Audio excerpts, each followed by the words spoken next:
नमस्कार साथियों, स्वागत है आपका आपके अपने चैनल पीवीएल क्लासेस में। तो स्टूडेंट्स, आज हम गुणनखंड करना यानी फैक्टराइजेशन करना सीखेंगे बिल्कुल बेसिक से। जिस तरीके से मैं आपको गुणनखंड करना बताऊंगा, अगर आप उस तरीके को फॉलो करोगे तो बड़े से बड़ा सवाल चुटकियों में हल कर लोगे। तो गुणनखंड करते समय हम सबसे पहले ये देखेंगे वह नंबर या वह पूर्णांक या इंटीजर जिसके साथ x ना हो, जिसके साथ x ना हो। यहाँ पे x की 2 पावर है, यहाँ पे x की 1 पावर है, यहाँ 6 है, इसके साथ x नहीं है। तो जिसमें x की कोई घात ना हो वो संख्या। यहाँ पे x की कोई घात नहीं है, किसके साथ? 6 के साथ। तो 6 को यहां लिख देंगे। आया समझ में?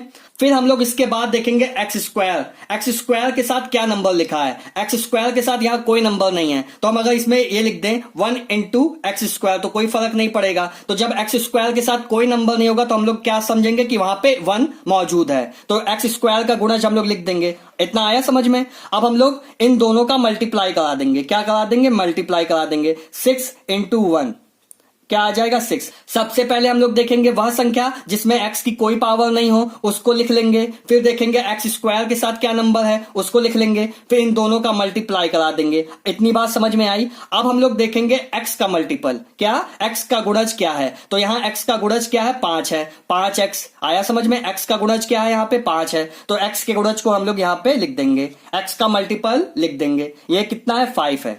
अब इतना करने के बाद मैं आपको बताता हूं कि गुणनखंड का मतलब होता क्या, हम लोग करते क्या है। देखिए, सबसे पहले जिसमें x की घात नहीं हो अर्थात पूर्णांक हो उसको एक तरफ लिख देंगे, और फिर एक्स स्क्वायर का जो मल्टीपल होगा यानी गुणज होगा उसको लिख देंगे। फिर इन दोनों का हम लोग क्या कराएंगे? मल्टीप्लाई करा देंगे, गुणा करा देंगे। फिर इसके बाद इस संख्या का हम लोग अभाज्य गुणनखंड करेंगे, प्राइम फैक्टराइजेशन करेंगे। किसी संख्या का अभाज्य गुणनखंड या प्राइम फैक्टराइजेशन करने का मतलब यह होता है उस संख्या को उन संख्याओं में तोड़ना जो केवल खुद की टेबल में आती हो। जैसे 2 है, 2 केवल खुद की टेबल में आता है, 3 केवल खुद की टेबल में आता है और किसी टेबल में नहीं आता। तो ये क्या हो गई? अभाज्य संख्या है, मतलब उस संख्या को छोटी छोटी संख्याओं में तोड़ना।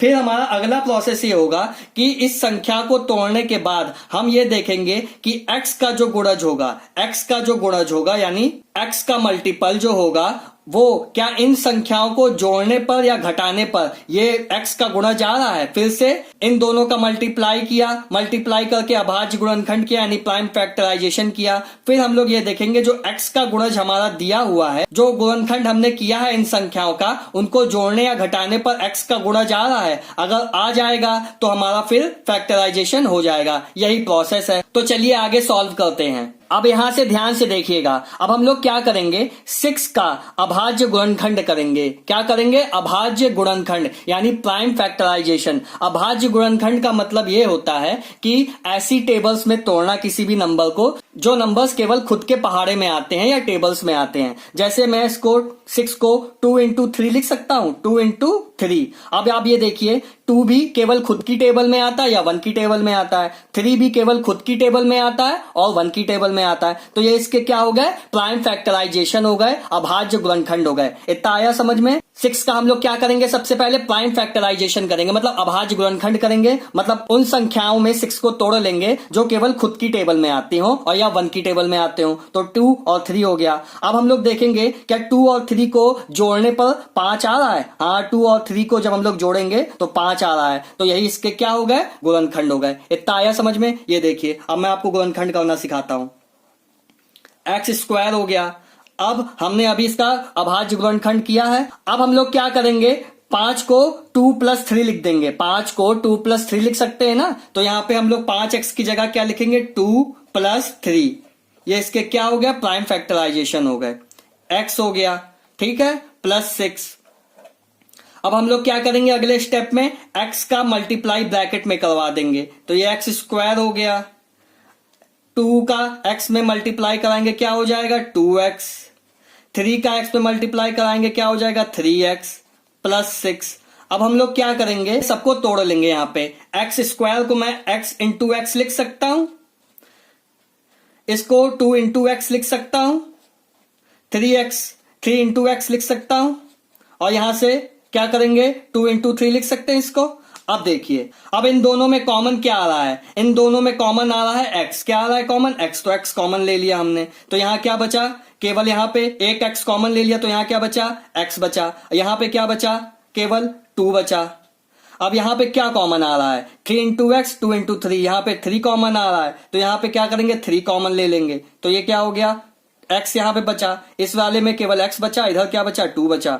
अब देखिए x plus 2 plus 3 x plus 2, तो यहाँ पे क्या कॉमन आ रहा है इन दोनों में, x प्लस 2 कॉमन आ रहा है, तो x प्लस 2 कॉमन ले लिया, यहाँ पे क्या बचा हमारा केवल x बचा, और इधर में क्या बचा केवल प्लस का 3 बचा, तो ये इसके क्या हो गए हमारे गुणनखंड हो गए। तो ये देखिए जो मेरा तरीका है अभाज्य गुणनखंड करके प्राइम फैक्टराइजेशन करके ऐसे करने का है, इसमें अभी आपको लग रहा होगा कि ये तो बहुत टाइम टेकन है, पर इसमें तो हम लोग सीधा सीधा जानते थे क्योंकि छोटा क्वेश्चन था, पर ऐसे जब बड़े क्वेश्चन आएंगे तब आप ऐसे फैक्टर करोगे तो भले ही आपको टाइम लगे पर आप क्वेश्चन कर लोगे, क्योंकि वहां पे बड़े क्वेश्चन में क्या गुणनखंड होगा कुछ समझ में नहीं आता है। तो ये तरीका सबसे बेस्ट है, इससे आप बड़े से बड़ा क्वेश्चन चुटकियों में सॉल्व कर लोगे। तो चलिए हम लोग नेक्स्ट क्वेश्चन देखते हैं। तो हमारा अगला प्रश्न है, नेक्स्ट क्वेश्चन है x square plus 10x plus 25। मैंने आपको सबसे पहले क्या बताया, सबसे पहले क्या करेंगे वह संख्या देखेंगे जिसमें x की कोई घात ना हो, तो यहाँ पे x की कोई घात नहीं है, किसमें नहीं है 25 में नहीं है, तो 25 को हम लोग यहाँ उतार देंगे। फिर हम लोग देखेंगे एक्स स्क्वायर का गुणज कहाँ है, तो एक्स स्क्वायर का गुणज क्या है, यहाँ पे कुछ नहीं है तो मतलब 1 होगा, तो यहाँ पे 1 लिख दिया। अब x का गुणज क्या है, मल्टीपल क्या है x का 10 है, तो 10 को हम लोग यहाँ लिख देंगे। अब हम लोग क्या करेंगे एक्स स्क्वायर का और जिसमें x की कोई घात नहीं है, जो मल्टीपल हैं गुणज हैं उनका आपस में गुणा करा देंगे, मल्टीप्लाई करा देंगे, तो 25 इंटू 1 कितना होगा मेरा 25। अब हम लोग 25 का प्राइम फैक्टराइजेशन करेंगे, अभाज्य गुणनखंड करेंगे। ये 2 की टेबल में नहीं आता, 3 की 5, तो 5 गुणे 5, 5 केवल अपनी टेबल में आता है, मतलब अपने पहाड़े में आता है, और 1 के पहाड़े में आता है, 5 भी केवल अपने पहाड़े में आता है, तो ये दोनों क्या हो गए 25 के अभाज्य गुणनखंड हो गए, प्राइम फैक्टर हो गए। आया समझ में। अब हम लोग देख रहे हैं 5 और 5 को जब जोड़ रहे हैं तो x का गुणज 10 आ जा रहा है, तो 5 और 5 क्या हो गया इसके प्राइम फैक्टर हो गए। आया समझ में। अब देखिए एक्स स्क्वायर, अब हम लोग क्या करेंगे, यहाँ पे 10 को हम लोग 5 प्लस 5 लिख सकते हैं, तो हम लोग यहाँ पे लिख देंगे 10 को 5 प्लस 5 लिख दिया, और यहाँ पे x हो गया प्लस 25। अब यहाँ पे क्या करेंगे, अगले स्टेप में x का अंदर मल्टीप्लाई करा देंगे, तो ये हो गया 5x, ये भी हो गया 5x। अब नेक्स्ट स्टेप में हम लोग क्या करेंगे, सबको मल्टीप्लाई में लिख देंगे, तो x इंटू एक्स हो गया प्लस 5 इंटू एक्स हो गया, ये क्या होगा 5 इंटू एक्स, और ये क्या हो गया 5 इंटू 5। अब इन दोनों में से क्या कॉमन आ रहा है, यहाँ पे भी x है, यहाँ पे भी x है, और कुछ तो कॉमन है नहीं, तो x यहां से हम लोग ने कॉमन ले लिया, तो यहाँ पे क्या बचा केवल x बचा, यहाँ पे x ले लिया तो क्या बचा केवल 5 बचा।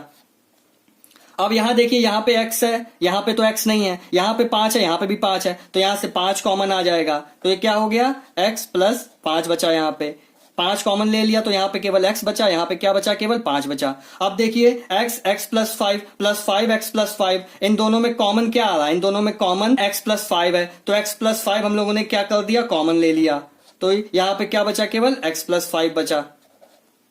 x प्लस 5 यहां से हमने कॉमन ले लिया जब, तो यहाँ पे केवल x बचा, फिर यहां से x प्लस 5 जब कॉमन लिया तो यहाँ पे 5 बचा, तो x प्लस 5 ये इसके क्या है गुणनखंड है। X square plus 10x plus 25 का गुणनखंड क्या है x प्लस 5। हमारा तीसरा क्वेश्चन है x square plus 9x plus 18, हमें इसका क्या करना है गुणनखंड करना है। तो मैंने आपको सबसे पहले क्या बताया, सबसे पहले हम देखेंगे वह नंबर जिसमें x की कोई घात ना हो, x ना हो, तो यहाँ पे कौन है जिसमें x की कोई पावर नहीं है, x नहीं है 18, तो उस नंबर को हम लोग यहाँ पे लिख देंगे। फिर हम लोग देखेंगे एक्स स्क्वायर का मल्टीपल क्या है, एक्स स्क्वायर का गुणज कुछ नहीं है यहाँ पे, तो हम लोग 1 मान लेंगे, तो यहाँ पे क्या हो गया 1। जब यहाँ कुछ नहीं है तो हम लोग अगर 1 से मल्टीप्लाई करा दे तो कोई फर्क नहीं पड़ेगा। अब यहाँ पे देखेंगे एक्स का गुणज क्या है, एक्स का गुणज है यहाँ पे 9, तो 9 को यहाँ लिख देंगे। अब देखिए हम लोग क्या करेंगे 18 का और 1 का मल्टीपल करा देंगे, मतलब वह संख्या जिसमें एक्स की कोई घात नहीं है और एक्स स्क्वायर का गुणज, इन दोनों का क्या करा देंगे मल्टीप्लाई करा देंगे, गुणा करा देंगे, तो कितना आ जाएगा 18। अब हम लोग 18 का अभाज्य गुणनखंड करेंगे, मतलब प्राइम फैक्टराइजेशन करेंगे, मतलब 18 को उन संख्याओं में तोड़ेंगे जो केवल खुद की टेबल में आते हो और 1 की टेबल में आते हो। तो इसको यहां करने का देखिए एक ये तरीका है, 18 किससे जाएगा 2 से जाएगा, ये 9 हो गया, ये 9 किससे जाएगा केवल 3 से जाएगा, 3 केवल किससे, तो ये क्या हो गया 2 इंटू 3 इंटू 3। अब देखिए यहां पे क्या है 3, ये कितना हो गया 3 इंटू 3 9 हो गया, इंटू 2, तो 9 दूनी 18 होता है, 9 दूनी 18 होता है। पर 9 और 2 को जोड़ेंगे, 9 और 2 को जोड़ेंगे तो कितना आ रहा है, 9 2 11, पर हमें चाहिए कितना 9, तो ये वाला तो नहीं होगा। अब हम लोग देखेंगे 3 दूनी कितना होता है 6, 6 और 6 गुणे 3 कितना होता है 18, 6 गुणे 3 कितना होता है 18। हमने पहले इन दोनों को लिया, पर यहाँ पे इन दोनों का सम कितना हो गया, 9 2 11 हो गया। 9 दूनी 18 तो होता है, पर 9 और 2 जोड़ने पर 11 आ रहा, पर हमें चाहिए कितना 9। आया समझ में। अब यहाँ पे हमने फिर इसका इससे मल्टीप्लाई किया तो 2 तिया हो गया 6, 6 तिया 18, तो 6 तिया 18 हो गया और 6 और 3 को जोड़ने पर कितना है 9, तो मतलब यही हमारा क्या है, फैक्टर है।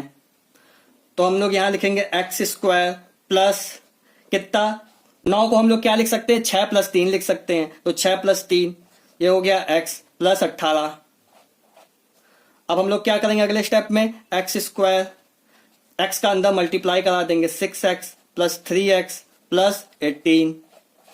हम लोग क्या करेंगे, अब इनको छोटे छोटे भागों में तोड़ देंगे, x इंटू एक्स लिख सकते हैं, इसको 6 इंटू एक्स लिख सकते हैं, इसको 3 इंटू एक्स लिख सकते हैं, इसको 2 इंटू 3, इसको 6 इंटू 3 लिखेंगे। क्या लिखेंगे, 6 इंटू 3, क्योंकि हमारे मल्टीपल क्या है, 6 इंटू 3 है। तो यहां से क्या कॉमन आ रहा है, x कॉमन आ रहा है, पहले 2 से x कॉमन आ रहा है, तो यहाँ पे क्या बचा, x कॉमन लेने के बाद x बचा, यहाँ पे क्या बचा, केवल 6 बचा। अब यहाँ पे क्या कॉमन आ रहा है, यहाँ पे 3 कॉमन आ रहा है, 3 कॉमन ले लिया। अब यहाँ पे क्या बचा, केवल 3 इंटू एक्स, पर यहाँ पे 3 कॉमन ले चुके हैं, बचा केवल कितना x, यहाँ पे क्या बचा, केवल 6 बचा।